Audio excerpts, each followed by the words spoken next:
Bali, pang sarili ko muna to mga bossing. Kasi para maparami rin natin yung mga magagandang linyada dito. So makikita nyo mga bossing itong mga white kelso na to. Yan. Makikita nyo may mga bahid ng dumi.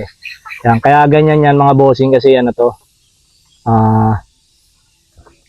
galing sila sa red kelso mga bossing.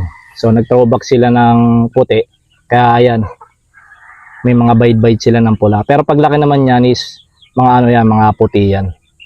Bali, diyan mo makikita na talagang authentic yung mga white kelso kasi hindi sila puti talaga. Kumbaga, kikita nyo pagkasisiw nila, pula sila. Yan.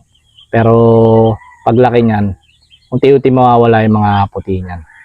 Yan. Tsaka nagka-throwback din sila ng mga pula. Yan. Ito, gwapo na ito. Ayan o. So tara, punta tayo sa range number 3.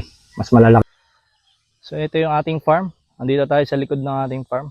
Yan, bali malinis dito sa bandang area na to kasi niligpit natin yung mga tipi. Yan. Pupunuin pa natin ng tipi yan. Wala pa kasi mailalagay kaya ayan. Pinahinga muna natin yung lupa. Ayan, gumanda na yung mga damo. Yan. So dito tayo sa range number 3. Yan, andito yung mga baby stag natin. Tara. Binuhol to. So ito mga bossing yung ating range number 3. Yan. Nakikita nyo. Gaganda na ng size nila. Yan. May mga white kelso, mga sweaters. Ayan. Medyo maliit tong ranging natin kaya ayan. Nagpe-feather. Nipo nyo naman yan mga bossing. Napakaganda ng katawan nyo. Kailangan ng mga nagiging bisita dito mga payat. Pero nung pinahawak ko hindi sila makapiniwala. Na bultong-bulto halos pumapantay rin to yung katawan nito sa mga naka-cording. So lapitan natin konti mga bossing. Yan. Ito mga bossing, ganda na ito white kelso na to. Straight combo. Yan. Ang dami. Bali ang releasing nito sa 16. Yan. 16 i-release na natin to. Yan, marami nang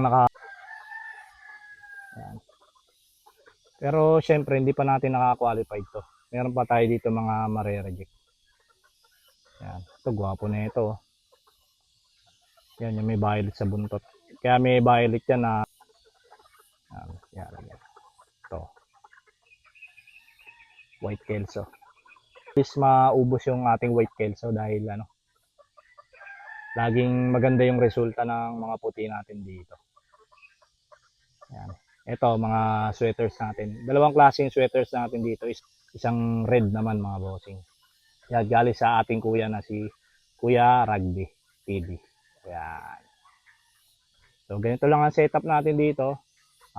Always lagi tayo nagpapalit ng fresh water. Ayan, kasi sa tanghali mainit. Kaya kailangan laging fresh yung mga naiinom nila. Yan. Yan yung susi mga bossing para mas mapabulto nyo yung mga katawan ng mga kakerag nyo o ng mga baby stag nyo. Yan. Tapos yung ipapatukan nyo, yung kaya lang nila ubusin.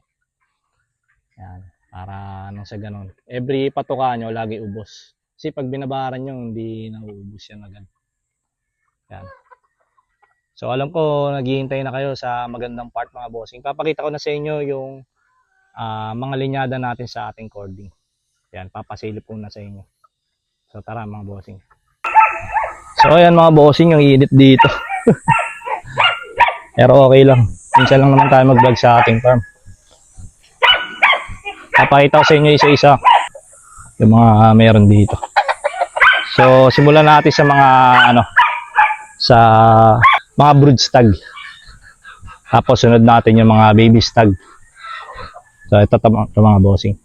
So mga bossing, bago natin simulan, ito nga pala yung ating cording area. Yan. Hindi pa actually tapos to mga bossing. Maglalagay pa tayo ng tipi dito sa gilid. Yan. Yan, ayan lang muna yung ano. Tapos yung sa likod pupunuin natin. So pakita naman natin yung ating hardening. So dito sa part na to, ayan, ating hardening pen. Ayan, 8 piraso yan. Bali 1 week lang naman sila dito mga bossing. Kaya hindi nagtatagal mga manok dyan. Kaya konti lang yung hardening pen natin. Ayan, ganyan lang yung setup. Ayan, may hollow blocks. So dito pala mga bossing, meron din pala tayo din mga ina-hardening dito. Sa gilid na ito, nandito yung ano, ranging na mga pulit natin, mga hen, mga yusen. Yan. So ito, para mas... Ito naman mga bossing, papasilip ko sa inyo yung ranging ng ating inahin. Yan. So ito mga bossing yung ranging ng ating inahin. Yan. Nakatago sila eh, oh.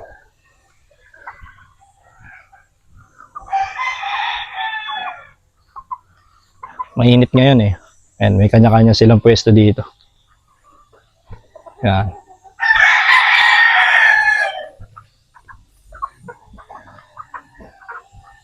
Yan. May mga white kelso dyan, mga bossing, tsaka mga ano. Nandito yung mga ating authentic na mga hen at pullets. Yan. May SBR, 5K sweater, na link pair. Ayan o, ito yung SBR. White kelso. Yung mga Boston, pinaliguan natin. Yan, dito sa area na to, meron tayong ano, lemon. Authentic to na lemon galing kay Idol Shoson. Ayan. Yan. Authentic lemon galing sa Shoson Farm. Yan, maraming salamat kay Sir Rocky. Yan, dito sa ating lemon. Yan. Hinihingal na siya. Ganda ng view dito mga bossing. Yan. Yan. Ang mga upuan. May mga upuan dyan. May court din dito para pag sa mga client na gusto mag ano, basketball. So ito mga bossing yung Nadal Mount Banahaw na bulik natin na Scorpion Dome. Yan. Yan. Limahan. Yan. Scorpion Dome. So papakita ko lang sa inyo mga bossing yung sample ng ating white kelso na SBR. Yan. Ganito yung kulay niya mga bossing. Yan. Ganito yung nagiging outcome niya. Yan. White kelso SBR. Yan.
Grabe mga bossing, dati pinapangarap lang natin magkaroon ng magandang manukan. Ngayon, ito, ganda ng manukan natin, napakalinis.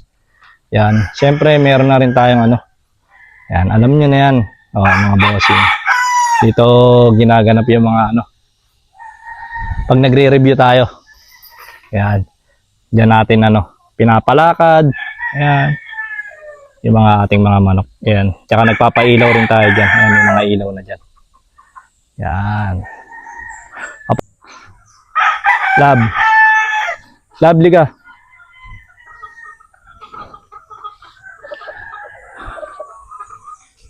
Yan oh. Yan ang aking magandang iniirog oh. Ano masasabi mo, Lab? Na may natupad na yung manukan natin. Ang masasabi din. Alright. Alright. So yun mga bossing, hanggang dito na lang ang ating farm tour dito sa Alakdan Farm. Ayan, maraming salamat sa lahat ng sumusuporta at sumusubaybay sa Alakdan Farm. Ayan, kita-kits tayo sa mga susunod pang episode at sa mga susunod pa na farm na pupunta natin. So yun lang mga idol, this is Mark Silva ng Alakdan Farm. Alright.